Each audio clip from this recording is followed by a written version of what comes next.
안녕하세요. 정치를 쉽게 풉니다. 정치 10단.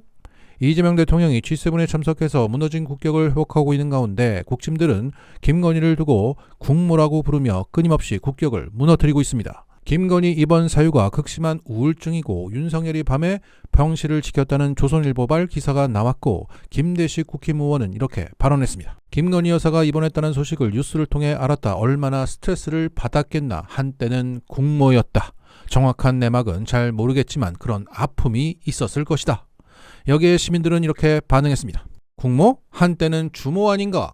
마담이었겠지. 얼마나 스트레스가 아니라 우리 삼촌이 아산병원에서 수술을 받는데도 2달을 기다렸다. 이 여자는 뭔데 그리 쉽게 입원을 합니까? 무슨 특혜로 의료 대란으로 나라를 쑥대밭으로 만든 장모님들이 입원은 그리 쉽게 합니까? 특검이나 제대로 받아라. 자, 이 댓글처럼 현재 김건희의 우울증 입원은 특혜라는 여론이 들끓고 있습니다. 실제 아산병원에 진료 예약을 한 환자 가족은 이렇게 말했다고 합니다. 입원은커녕 진료만 받으려고 전화를 했더니 1년 가까이 걸린다고 하더라. 김건희는 뭔데 일사천리로 입원이 되나? 또한 서울 아산병원의 응급실을 찾은 김모 씨는 이렇게 말했습니다. 병원 측은 우울증 환자에게 입원 병원을 내줄 공간에 중환자들을 위한 입원실을 확대해야 하는 거 아니냐? 그리고 조국혁신당도 이런 논평을 냈습니다. 기가 막힌 것은 전국적인 의료 대란으로 일반 환자들은 여전히 수개월에서 1년씩 병상 배정을 기다린다는 점이다. 김건희 씨가 원할 때 언제든지 입원이 가능하다는 것은 특권 외 무엇으로 설명할 수가 있겠는가?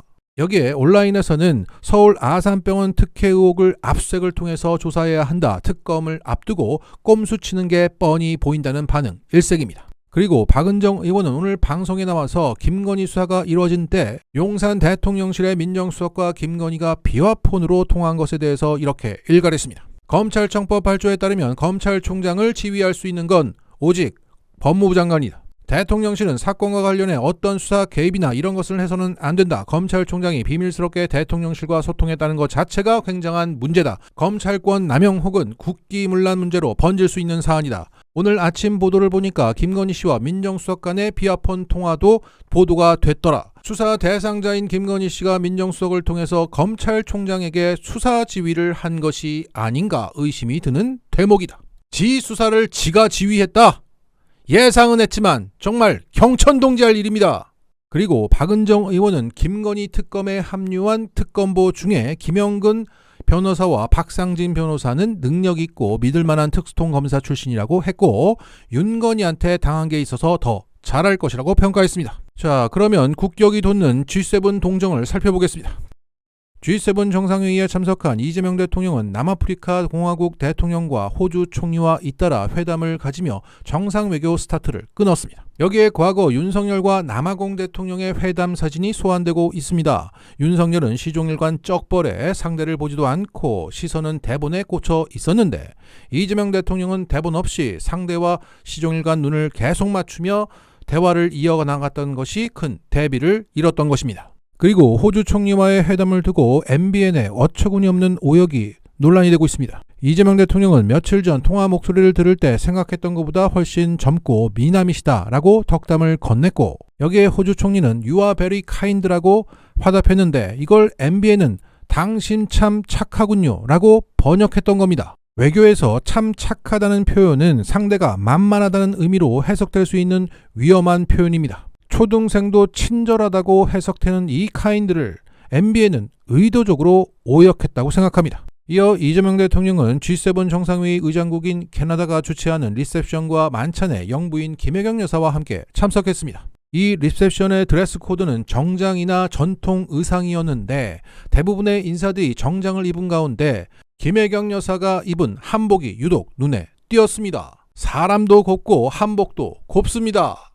여기에 대통령실은 김 여사가 노란색 치마, 초록색 저고리의 한복을 입고 와서 많은 분들의 촬영 요구가 있었다며 연성의 외교 시간을 가졌다고 말할 수 있다고 분위기를 전했습니다. 오죽하면 극우 매체 데일리안도 이렇게 상황을 전하겠습니까? 연노랑 치마, 녹색 저고리의 사진 요청 쇄도. 자, 저는 개인적으로 이 사진이 아주 마음에 듭니다. 표정 좋고 시선 좋고 여사와의 친밀함 좋습니다. 지금 이 사진들로 인해서 국짐들이 개거품을 물고 있다고 합니다. 이것이야말로 진정한 센터 아니겠습니까? 주인공이야.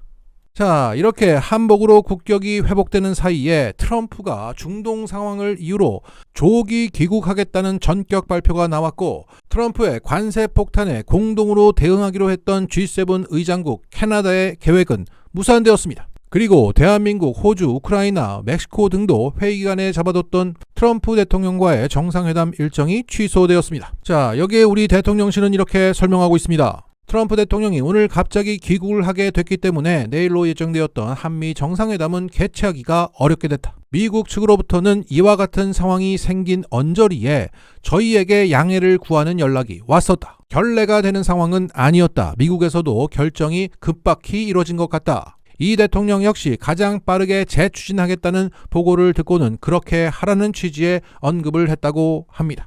하지만 안타깝게도 관련 기사의 댓글창에는 트럼프가 이재명을 개무시했다, 외교 참사라는 댓글로 도배가 되고 있습니다. 애초에 만날 생각이 없었으면 약속을 아예 잡지 않았겠죠?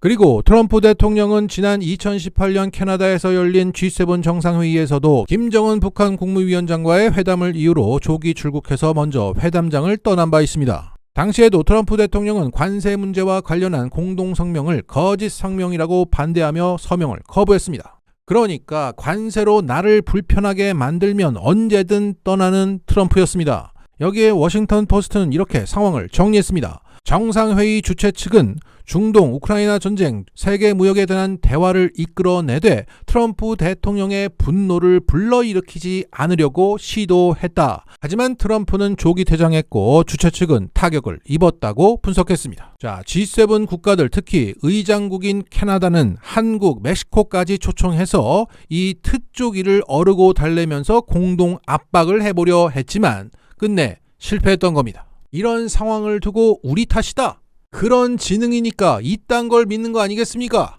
더욱이 국짐들은 이 사진을 내세우며 이재명 대통령만 빠졌다는 가짜뉴스로 현재 선동 중입니다. 하지만 이 사진은 G7 재정부 장관들과 중앙은행장들의 사진이었습니다. 아니, 어떻게 이렇게 타격감이 없어? 잘 좀 해봐. 긴장 좀 하게. 자, 어찌됐든 트쪽이가 런칭 가운데 진행된 리셉션과 만찬의 대화 주제는 트럼프의 관세 폭탄에 대한 대응이었습니다. 서로 관세 협상에 대해서 어떻게 대처하는지에 대해서 의견을 교환했던 거죠. 그런 대화 도중에 한국의 민주주의 회복력도 리셉션에서 또 다른 주제가 됐다고 대통령실은 전했습니다. 특히 안토니오 구테우스 UN 사무총장이 이 사안에 관심이 많더라, 한국 민주주의 회복력이 대단하다는 관점을 갖고 이야기를 했다. 친위 구테타를 6개월 만에 평화적인 방법으로 이겨내서 정권까지 잡은 나라는 전무후무하기 때문이죠. 그리고 라마포사 남아공 대통령도 여기에 관심을 보였다. 남아공 역시 우리와 비슷하게 민주화를 겪은 공통점이 있어서 그랬을 것이다.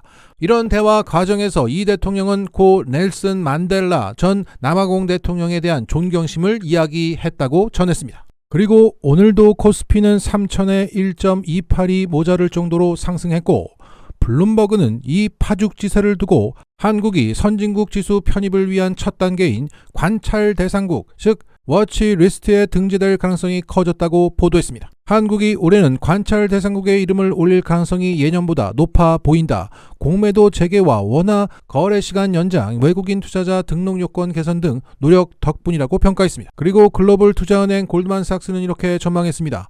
이번 관찰 대상국 등재가 2026년 선진국 지수 편입의 기반이 될 수 있으며, 실제 편입 시에 최대 300억 달러, 약 41조 원의 패시브 자금이 유입될 가능성이 있다. 한마디로 이재명 대통령의 조치로 인해서 우리 주식시장이 선진국 레벨로 올라설 것이라는 전망이 나왔다는 것이고, 그렇게 되면 코스피 5천은 절대 꿈이 아니라는 소리입니다. 자, 이렇게 이재명 정부는 빠르게 국격과 경제를 살리고 있습니다. 마치겠습니다.